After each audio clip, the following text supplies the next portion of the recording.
गांव था छोटा सा, पहाड़ों की गोद में बसा सुंदरपुर। सुंदर नाम था, पर कुछ सालों से गांव पर एक अजीब सा साया था।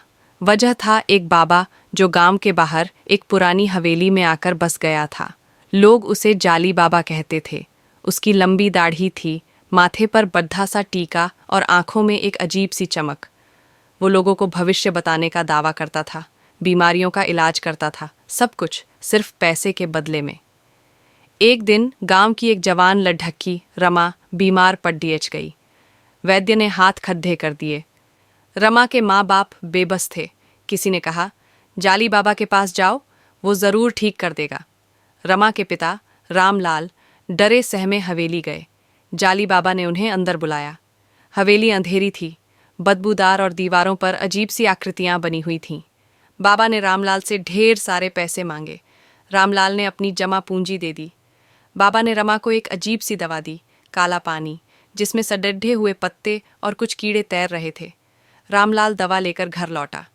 रमा ने दवा पी ली, पर उसकी हालत और बिगड़ते गई। अगले दिन रमा मर गई। गांव में मातम छा गया। रामलाल का गुस्सा फूट पड़ था। उसने गांव वालों को इकट्ठा किया और जाली बाबा की हवेली पर धावा बोल दिया।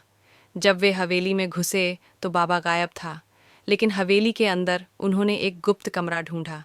कमरे में बाबा की असलियत छिपी थी, नकली दाढ़ी, विग और ढेर सारी महंगी चीज़ें जो उसने गांव वालों को ठग कर जमा की थीं। रामलाल ने गुस्से में कमरे में आग लगा दी। पूरी हवेली धू धू कर जलने लगी। उसी रात रामलाल को एक भयानक सपना आया। उसने देखा कि जाली बाबा एक डरावनी छाया बनकर उसके सामने खड़ा है। उसकी आंखें लाल हैं और वो एक जहरीली हंसी हंस रहा है। तुमने मेरी शक्ति को चुनौती दी, बाबा की आवाज़ गूंजी। अब तुम और तुम्हारा पूरा गांव मेरा श्राप झेलेगा। रामलाल डर के मारे चीख उठा और उसकी नींद खुल गई। अगले दिन गांव में अजीब घटनाएं घटने लगीं। जानवर बीमार पड़े डीचने लगे, फसलें बर्बाद होने लगीं और गांव वाले बीमार पड़े डीचने लगे। गांव वालों को एहसास हुआ कि जाली बाबा का श्राप सच हो रहा है। वे डर और पछतावे से भर गए। फिर एक बूढ़ी दादी ने कहा, हमें सचमुच के बाबा की तलाश करनी होगी जो हमें इस श्राप से बचा सके। और इस तरह सुंदरपुर के गांव वालों ने असली बाबा की तलाश शुरू की, उम्मीद के साथ कि वो उन्हें जाली बाबा के श्राप से मुक्ति दिला पाएंगे। क्या उन्हें कोई मिलेगा? ये कहानी यहीं खत्म नहीं होती।